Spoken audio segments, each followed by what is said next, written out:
Salut à toi et bienvenue sur la chaîne de Krav Maga 16, la chaîne YouTube que nous avons mise en place spécialement pour le confinement, qui continuera vraisemblablement tout le long de l'année. Je te rappelle, donc c'est 10 minutes chrono tous les jours à midi, du lundi au vendredi, sur une technique en particulier. Aujourd'hui, nous abordons le sujet du couteau rasoir. Donc, d'abord, je vous montre l'attaque en elle-même. Il s'agit de deux attaques. La première, c'est une attaque comme ceci latérale, suivie d'une deuxième attaque. Mais normalement, ça, c'est la façon dont nous la travaillons en cours. Mais normalement, une attaque, elle n'est pas réalisée comme ceci. Elle a d'abord un premier temps comme ça et un deuxième temps où je vais venir faire un support pour pouvoir gagner en rapidité et en puissance. Donc le rasoir, c'est un premier temps, on va évacuer la partie qui est donc visée. Donc en gros, ça c'est souvent le cou, hein, mais ça peut être aussi le buste, hein, le cou. Et dans un deuxième temps, on va éviter aussi ce retour-là qui va être peut-être le plus puissant. Dans ce premier temps-là, alors, si c'est une personne, donc si c'est le bras droit de la personne, je vais reculer ma jambe droite. Si c'est le bras gauche de la personne, je vais reculer ma jambe gauche. Donc là, je suis pas inversé par rapport à vous, c'est pour que vous compreniez bien. Donc là, c'est bien ma jambe gauche, là, c'est bien ma jambe droite. Je sais que au niveau de l'écran, c'est le contraire.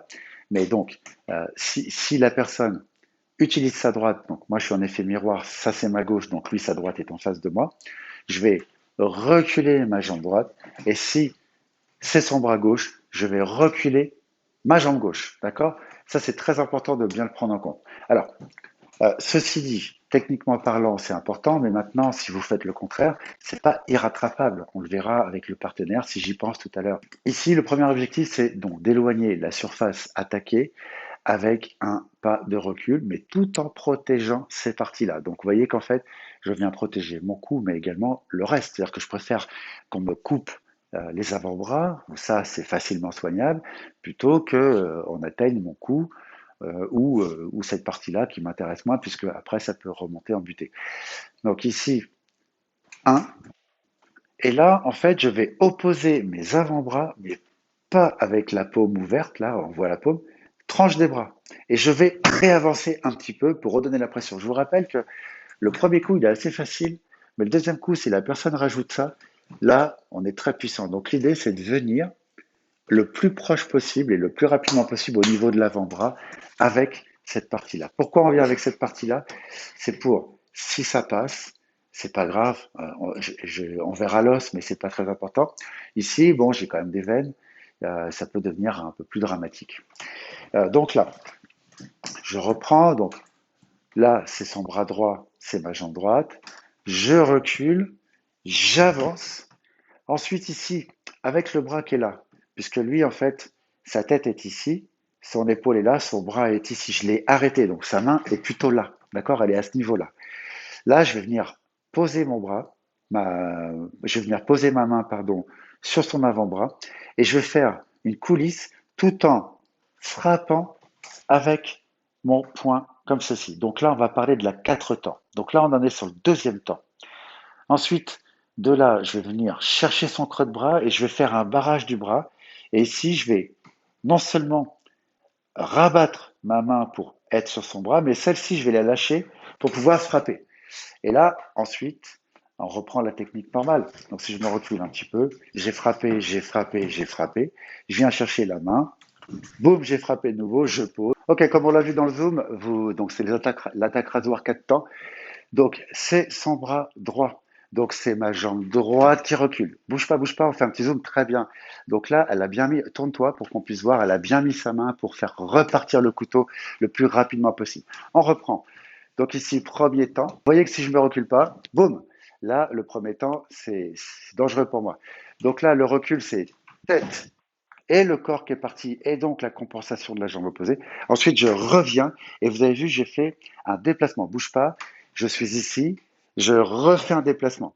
Et là, je suis mes deux bras entre son coude. Donc là, ça devient gênant. Ensuite, avec cette main qui est ici, on l'a déjà vu en zoom, on va se tourner légèrement. Voilà. Avec cette main qui est ici, je viens baisser, coulisser, frapper. Puis, alors deux choix peuvent s'imposer. On va se tourner comme ça.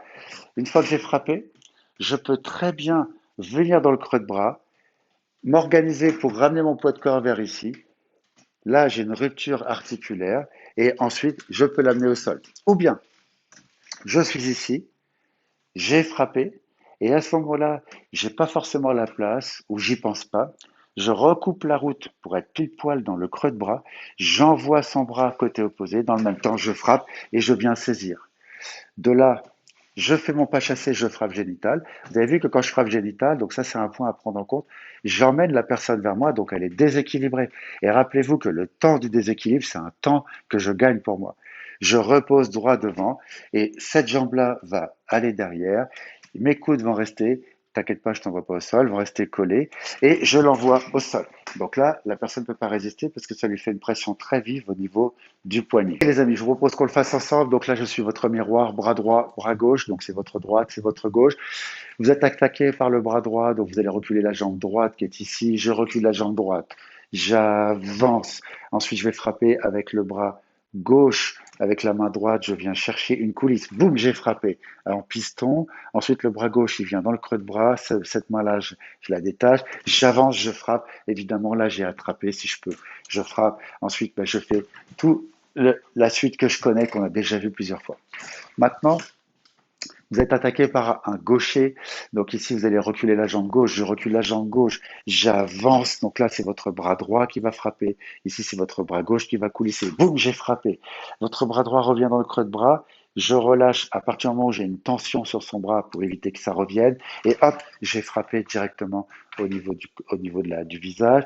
Derrière, je reviens, je pose et je peux amener au sol. C'est toujours la même chose pour les suites derrière. Merci d'avoir suivi ce cours.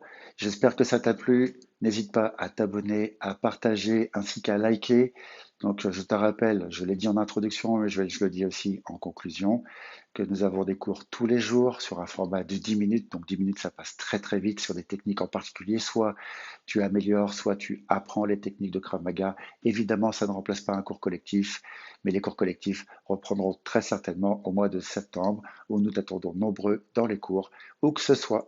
À très bientôt et en attendant, continue de t'entraîner.